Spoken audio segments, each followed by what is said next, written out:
తాకట్లో ఉన్న బంగారాన్ని విడిపించి ఆ రోజున మార్కెట్ ధర కట్టి మిగిలిన డబ్బును మీకు అందిస్తుంది కొమ్మూరి గోల్డ్.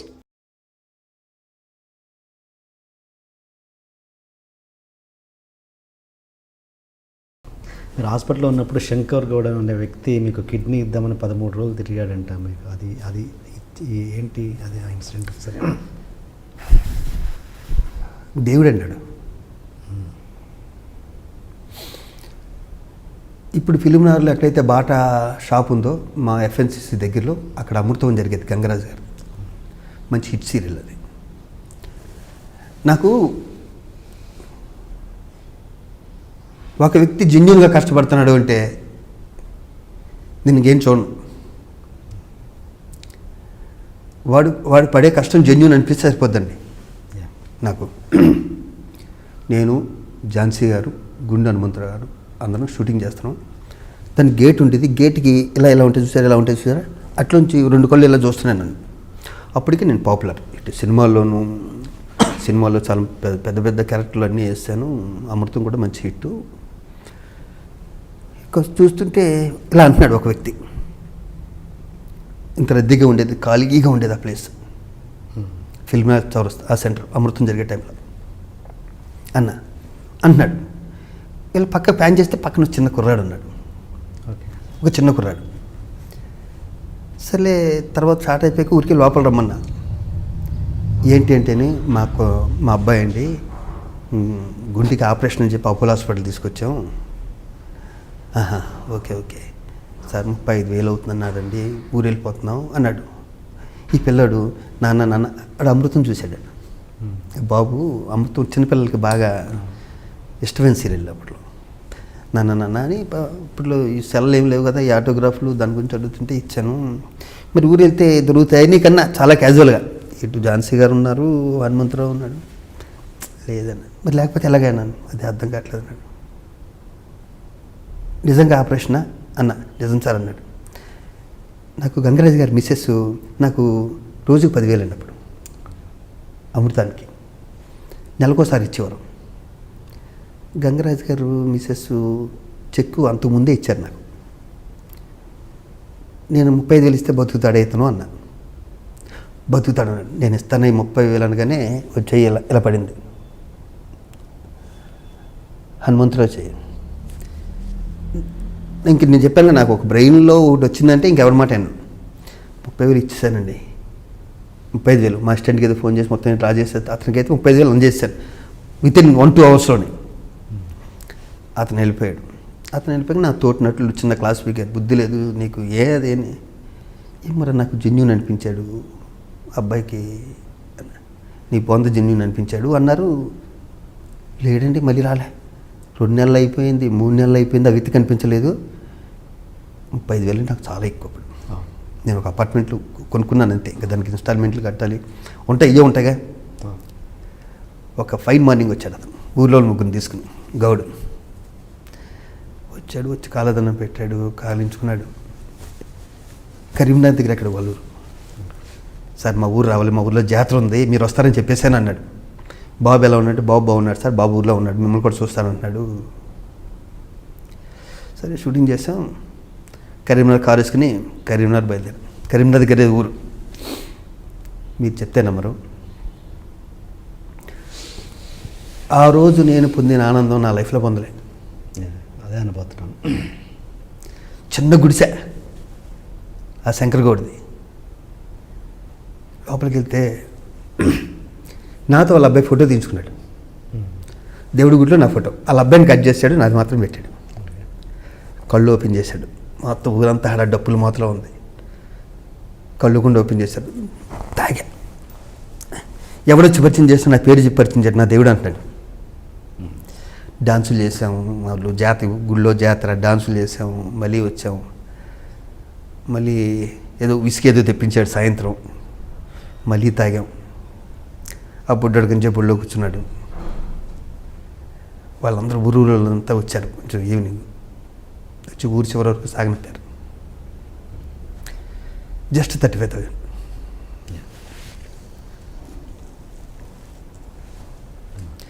ఆ వ్యక్తి కిడ్నీ నాకు యాక్సిడెంట్ అయింది తెలిసి కిడ్నీ ప్రాబ్లం వచ్చిందని ఎవరో చెప్తే తెలియకుండా చదువులేదు కాబట్టి మా సార్కి నేను కిడ్నీ ఇస్తాను అని ఆ 13 రోజులు అక్కడే ఉన్నాడు. పిచ్చోడా నా కిడ్నీ బాగానే ఉందిరా, నాకు మెలుగు వచ్చాక 4 రోజుల తర్వాత అతను పిలిచి బెడ్ మీద ఉండగానే ఓకే కాలేజీకి నేర్చాడు. ఓకే అంటే ఇప్పుడు ఇక్కడ మీరు దేవుడు తనని దేవుడు అని ఎలా అంటున్నారు? అది తెలంగాణ వాళ్ళు. ఓకే ఇంకా మరి మూడో యాక్సిడెంట్? మా మదర్ ఫాదరు టీవీ ఎక్కారు, మా అబ్బాయి మమ్మల్ని చూసుకోవట్లేదు. ఎన్నిటికన్నా పెద్ద యాక్సిడెంట్ అది. కొంతమంది దుర్మార్గులు ఉంటారండి. ఇది ప్రతి తల్లిదండ్రులకి చెప్పేది ఇది. అంటే నేను చెప్పేంత గొప్పని కాకపోవచ్చు కానీ మీ అబ్బాయి సినిమా ఆర్టిస్టు, మీ అబ్బాయికి మణికొండలో 100 కోట్ల స్థలం ఉంది, మీరేంటి ఇంకా పెంట్ హౌస్లో ఉంటారు, ఇలాంటి ఏంటండి.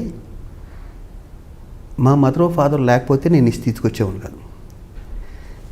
నేను లేకపోతే 20 ఏళ్ళ క్రితమే జాబ్ రిజైన్ చేసిన మా మదర్ ఫాదరు ఇంత కంఫర్ట్గా హైదరాబాద్లో ఉండేవారు కాదు. నేను తప్పితే మా మదర్ ఫాదర్ ఎవరన్నా పోషిస్తారండి? లేని వాళ్ళ కోసం ఇంత ఫైట్ చేసే నేను మా మదర్ ఫాదర్ని చూసుకోవడం కామన్ సెన్స్ రాకూడదు. ఆ క్షణంలో వాళ్ళకి ఏమైందంటేనంటే నిజమే మా వాడు ఎక్కడో బంజారీస్లో ఉంటున్నాడు, మమ్మల్ని ఇక్కడ పెట్టేశాడు, పైన పెంట్ హౌస్లో పెట్టేశాడు. ఎవరో కాదండి, ఆ లేడీ చచ్చిపోయాడు, లేకపోతే అని చెప్పాను, లేకపోతే అని చంపేసేవాడు నేను. మా మదర్ ఫాదర్ దగ్గర ఎక్కించినోడు తోటి ఆర్టిస్టే, నా ఆర్టిస్టే. వాడికి ఇదే, వాడి దద్దరం అంటే వాడి జీవితం అంతా ఇలాగే అయిపోయింది, అలాగే వెళ్ళిపోయాడు అందరికన్నా ముందే. ఓకే వాడి పేరు పలకటం కూడా నాకు అసహ్యం కాబట్టి పలకట్లే. వెళ్ళండి వాళ్ళు బుర్రలో ఉన్న విషయం పూసాడండి. దానికి తోడు నా దగ్గర ఉన్న దద్దరం ఏంటంటే అండి, మా చుట్టాలు ఏదైనా పెళ్ళి ఉందనుకోండి, నేను త్వరగా వెళ్ళాను సార్, కలవరు. ఎందుకంటే చిన్నప్పటి నుంచి హైదరాబాద్లో ఉన్నాను, ఇక్కడి నుంచి నేను భీమవరం ఇంకో చోటకి వెళ్ళి పెళ్ళికి వెళ్ళాను. అలా అందరికీ కాదు, అలా కొంతమంది చుట్టాలకి నా మీద కోపం ఉంటుంది ఇండైరెక్ట్గా, వీడు రావట్లేదని. వాళ్ళు ఎక్కేసిన కూడా ఉంటారు. ఎవరు ఎక్కేసినా కూడా మా తల్లిదండ్రులు కన్నా తెలియాలి, వీడు ఒక్కడే కొడుకు, మనకి ఉన్న ఒక కూతురు పోయింది అన్న విషయం వాళ్ళకి, ఆ జ్ఞానం వాళ్ళకి ఆ క్షణంలో లేదు. ఇప్పుడు నేను శివాజీరాజుని కాబట్టి వాళ్ళు ఏ టీవీ వాళ్ళు వాళ్ళు వేసుకోరు కూడా వేసుకోరు కదా. నేను ఆ క్షణం నాకు మైండ్ బ్లాంక్ అయిపోయిందండి, నాకేం అర్థం కాలే. అంటే ఇదేంటి, అయ్యి బాబోయ్, ఇండస్ట్రీలో ఉన్న ఒక కామెడీ చేసే నా కొడుకు వెంటనే మా శ్రీకాంత్ ఫోన్ చేసేసి, ఎవరి అడ్వాంటేజ్ అని వాడు. అంటే మనుషులు ఎలా ఉంటారంటేనండి, నాకు సపోర్ట్ చేయవలసింది పోయి నేనేంటో తెలిసి, నేను నా క్యారెక్టర్ ఏంటో శివాజీరాజు ఏంటో తెలిసి వాళ్ళు కూడా మాస్కులు తీస్తారండి. తీసేసి ఒక పెద్ద హీరో అయితే నీతులు ఇచ్చేసాడు, నాకు నీతులు చెప్పేశాడు, కావాల్సిన నీతులు, తల్లిదండ్రులను ఎలా చూసుకోవాలి, ఇలా చూసుకోవాలి, ఎలా చూసుకోవాలి. నేనేం మాట్లాడదు. అలాగే ఒక కమెడియన్ ఏమో విశ్వరూపం ఇచ్చారు. నాకు ఆ క్షణంలో ఫోన్ చేసింది ఇద్దరే. నాకు ఆ క్షణంలో నాకు ఫోన్ చేసింది, అన్న నువ్వు ఇలాంటి వాడు కాదే, నువ్వు బంగారాన్ని, నాకు తెలుసు. Posani Krishnamurali phone, next Venumadhav phone, మిగతా వాళ్ళు ఎవరు నాకు ఫోన్ చేయలేదు. ఆ క్షణంలో నేను బాధల్లో వాళ్ళు ఫోన్ చేయకపోవడం కూడా కరెక్టే. నాకు వీళ్ళిద్దరే ఫోన్ చేశారండి. శ్రీకాంత్ ఇంటికి వచ్చాడు ఆ నైట్. ఏంటి జరిగింది, ఫ్రెండ్స్ అందరూ వచ్చి, లేదురా ఏం జరిగిందో చెప్పే స్థితిలో కూడా నేను లేను, వెనకాల ఎవరో ఉన్నారు, నాకు 5 నిమిషాలు అది పట్టుకోవటం, వాళ్ళ నుంచి హైదరాబాద్లో. తర్వాత మెల్లిగా దాని తర్వాత 1 మంత్కే మా మదర్ ఫాదరు, మా అబ్బాయి లేకపోతే మెల్లేవు, చిన్న పొరపాటు.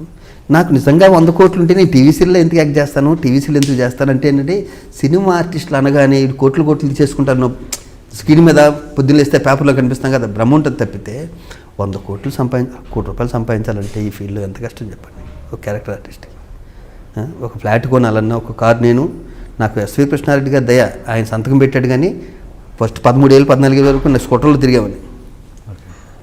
నా వెనకాల కారు మీద కూడా కృష్ణారెడ్డి గారు, అచ్చిరెడ్డి గారు, కిషోర్ రెడ్డి అని ఉండేదండి నా కారు మీద. వాళ్ళు ఫస్ట్ పేర్లు వేసుకున్నాను. ఎందుకంటే కారు కొను, నేను ఉన్నాను కదా, నీకు ఎందుకు, నేను బిజీ కదా, నేను సినిమాలు ఇస్తాను కదా అంటే, ఏమో సార్ నాకు అప్పుంటే భయం అండి, నాకు అప్పుంటే చాలా భయం.